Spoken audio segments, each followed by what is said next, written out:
Did you know that one of Queen Elizabeth III's lady-in-waiting was executed for trying to kill her?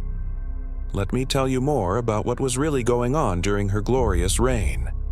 In this series, we uncover the shocking secrets that history's most famous women are hiding from us.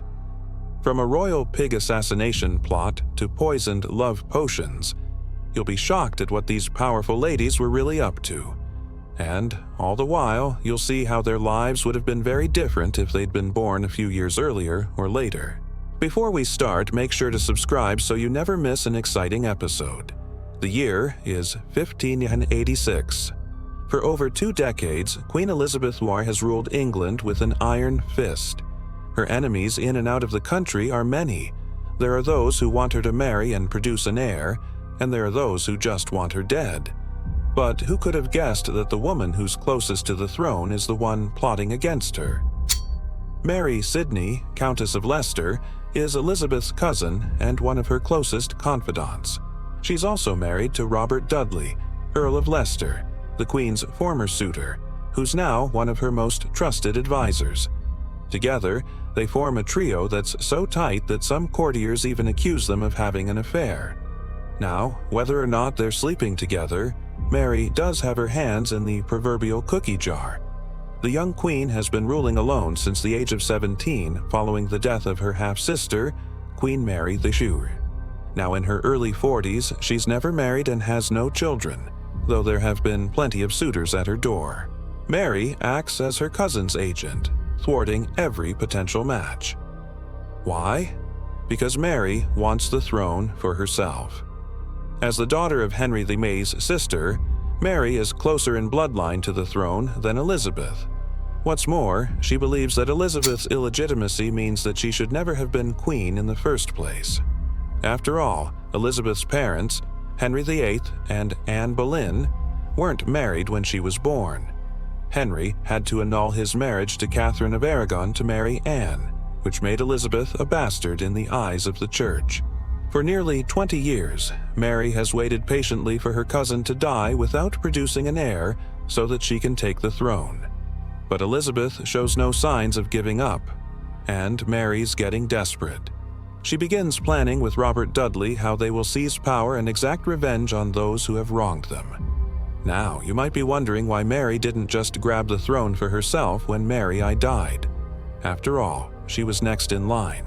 But the problem was that Mary wasn't too keen on sharing the throne with her half-sister, whom she saw as a little girl, not a rival.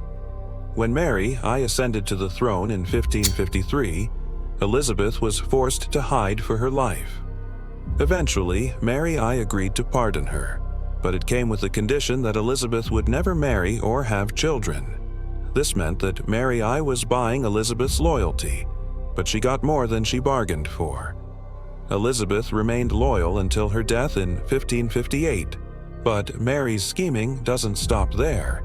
She also begins poisoning the minds of the nobility against Elizabeth, whispering that the queen is frigid and won't produce an heir because she hates sex.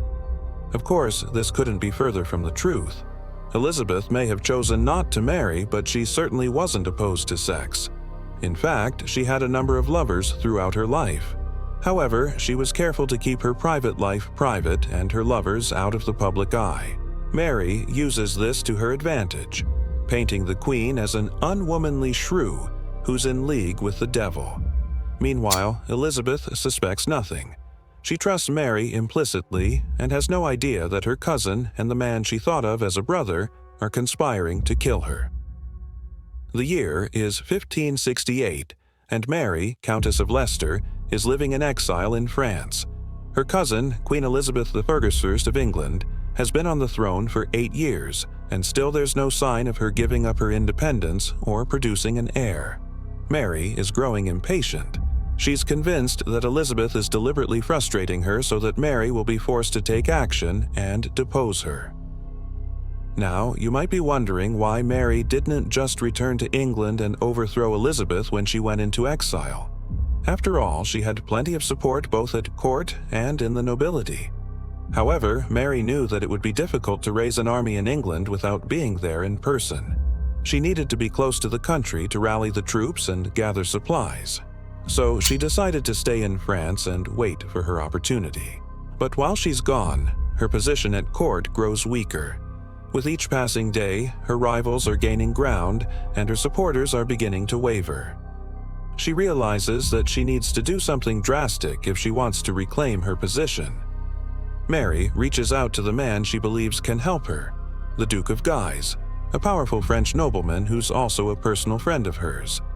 She asks him to smuggle a poisoner into England who will kill Elizabeth and put her own candidate on the throne. The Duke agrees, and a plan is hatched. A poisoner named Anthony Babington arrives in England disguised as a musician. He ingratiates himself to Elizabeth by performing for her and quickly becomes a favorite. All the while, he's waiting for the signal from the Duke of Guise to strike. Meanwhile, Elizabeth has no idea that she's in danger. She likes to live life to the fullest, and that includes taking risks. She attends plays, goes on long walks, and even rides horses bareback. She's fearless and adventurous, and the people adore her for it. However, her recklessness does not go unnoticed. Mary, Countess of Leicester, is watching her every move, waiting for the perfect moment to strike. The year is 1571, and the plot to assassinate Queen Elizabeth I is reaching its climax. Poisoner Anthony Babington has infiltrated the Queen's court and is waiting for the signal to strike. Meanwhile, Elizabeth is more popular than ever. Her subjects adore her and she seems invincible. But Mary, Countess of Leicester, is growing impatient. She knows that Babington is struggling to get close enough to Elizabeth to carry out the hit, so she takes matters into her own hands. She writes a letter to Babington, urging him to speed up his plans. She reminds him that he's only there on her orders and that she will protect him if he succeeds. But Babington is already nervous. He's afraid that Elizabeth is onto him and that her guards are watching his every move. He doesn't want to blow his cover, but Mary's letter gives him the push he needs. He decides to act now before it's too late. Babington chooses his moment carefully. He waits until Elizabeth is alone in her chambers before making his move. He slips in and begins poisoning her food and drink. He knows that it will take time for the poison to take effect, but he's confident that it will work. Elizabeth has no idea that she's being poisoned. She eats and drinks as usual and goes about her daily routine. Babington watches from afar, waiting for her to die. However, he didn't realize how strong the Tudor monarch really was.